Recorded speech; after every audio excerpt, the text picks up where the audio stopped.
Assalamualaikum warahmatullahi wabarakatuh. Selamat berjumpa kembali bersama saya.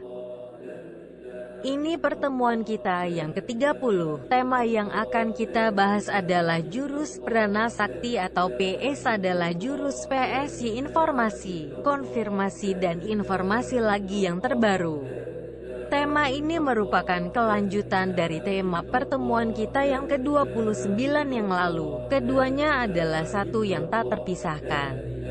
Naskah ini ditulis oleh Farudin FGD, anggota Prana Sakti, tinggal di Bandar Lampung. Idealnya, yang dilakukan oleh setiap seorang anggota PS adalah berlatih jurus PS. Dalam berlatih ada 3 aspek yang harus diperhatikan, yaitu jurus atau gerak, nafas, dan lafaz. Jurus-jurus itu telah diberikan secara bertahap untuk diampu oleh masing-masing anggota. Yang telah diberikan atau diajarkan itu disebut informasi. Manakala jurus itu telah dilakukan secara sempurna oleh masing-masing anggota, maka ia akan memiliki kemampuan memahaminya, dan peristiwa itu disebut dengan konfirmasi. Tanda-tanda bahwa seseorang anggota telah melakukan konfirmasi secara sempurna adalah dengan kemampuannya memahami informasi yang lebih baru lagi. Demikian hakikat terlatih jurus PS itu.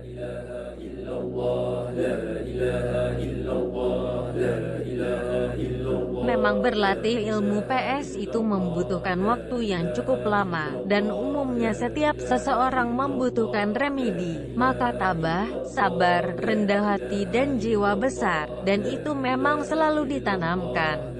Tetapi harus diingatkan bahwa banyak di antara kita sebetulnya yang telah mendapatkan sesuatu, tetapi kita tidak menyadarinya, akibat kurangnya sensitivitas pribadi.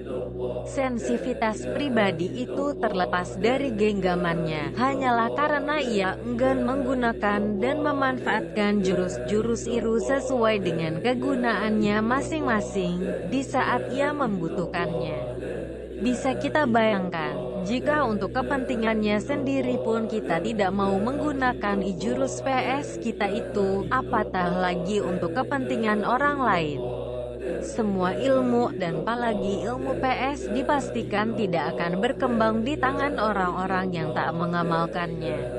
Ilmu tanpa amal ibarat pohon yang tak berbuah. Jaga itu jangan terjadi. Ada proses panjang yang harus kita tapaki dalam menuntut ilmu PS. Dan apa yang terjadi dalam proses itu memang tak mudah dipahami. Untuk memahaminya butuh pengalaman dalam menggunakan jurus. Pengalaman itu merupakan pengalaman belajar yang paling baik. Pengalaman belajar itu adalah jalan menuju tahu, atau pengetahuan. Intinya penggunaan jurus. Dalam aspek akademis, seminar dan diskusi merupakan proses belajar yang luar biasa. Tetapi dalam ilmu PS, yang akan membuat seseorang menjadi luar biasa adalah karena praktiknya, praktek penggunaan. Literasi dan seminar hanya pendukung belaka. Perlu kembali diingatkan bahwa guru besar PS yang sebenarnya adalah Al-Quran. Kedekatan dengan Al-Quran adalah ukuran seseorang dalam mengarungi ilmu PS. Semakin tinggi jurus yang diampu hendaknya sebanding dengan kedekatannya dengan Al-Quran atau lebih. Bila tidak, maka dipastikan nantinya dia tidak mampu memahami sesuatu yang ditemukannya. Ya, Bang Asvan dan Bang Zen sebagai guru besar PS secara administratif, tetapi manakala kita tidak memiliki kedekatan secara spesial, maka akan sulit bagi kita mendalami ilmu PS ini secara nyaman. Apalagi kita tidak memiliki kedekatan yang spesial dengan Al-Quran, maka kita akan mengalami gagal paham dengan apa yang dapat kita temukan dengan jurus-jurus PS ini. Maka mulailah dari sekarang juga. Ingatlah ketika kita naik tikahan, guru besar mengatakan bahwa kita sudah menjadi perwira. Seorang perwira sudah mulai berbicara tentang kebijakan, aturan dan perundang-undangan. Maka seorang pengampu jurus tikahan di PS harus sudah mulai berbicara dengan Al-Quran. Itu merupakan ukuran kedekatan kita ilmu PS, yang guru besarnya adalah Al-Quran. Hanya dalam hitungan detik saja, kita akan menemukan ukuran kedekatan kita dengan Al-Quran. Jujur, dalam hitungan hari saja, umpama hari ini, persempit hanya saat yoga saja, di luar tidur. Berapa persenkah waktu yang kita gunakan untuk Al-Quran? Kita yang butuh Al-Quran, bukan Al-Quran yang butuh kita. Al-Quran itu adalah kalamullah. Marilah kita menyiapkan waktu luas untuk Al-Quran. Marilah kita berdoa agar Allah memberikan rahmat dalam kedekatan dengan Al-Quran. Bila kita belum memiliki kemampuan membaca Al-Quran, mari kita berdoa agar kita diberikan kemampuan membaca Al-Quran. Bila kita belum mencintai Al-Quran, marilah kita berdoa untuk ditanamkan rasa cinta kepada Al-Quran. Bila kita belum menghatamkan Al-Quran, mari kita berdoa agar khatam Al-Quran. Bila kita baru sekali atau hanya sekali-sekali khatam Al-Quran, marilah kita berdoa agar kita khatam berkali-kali. Bila bacaan kita buruk, mari berdoa agar bacaan kita baik.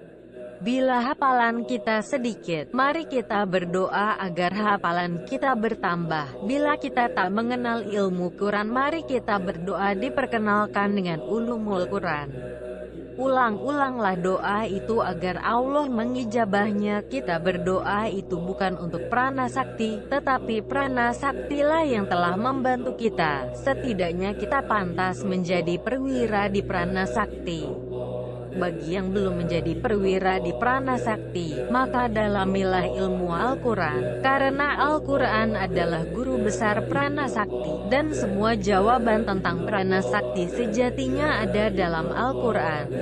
Manakala kita memiliki pemahaman yang memadai tentang Al-Quran, maka kita akan dengan mudah mengkonfirmasi prana sakti, dan bila kita mampu mengkonfirmasi, maka kita akan mampu menerima informasi baru. Sekali lagi perlu digarisbawahi bahwa belajar dengan prana sakti adalah dengan cara melaksanakan atau memanfaatkan jurus-jurus PS itu sendiri.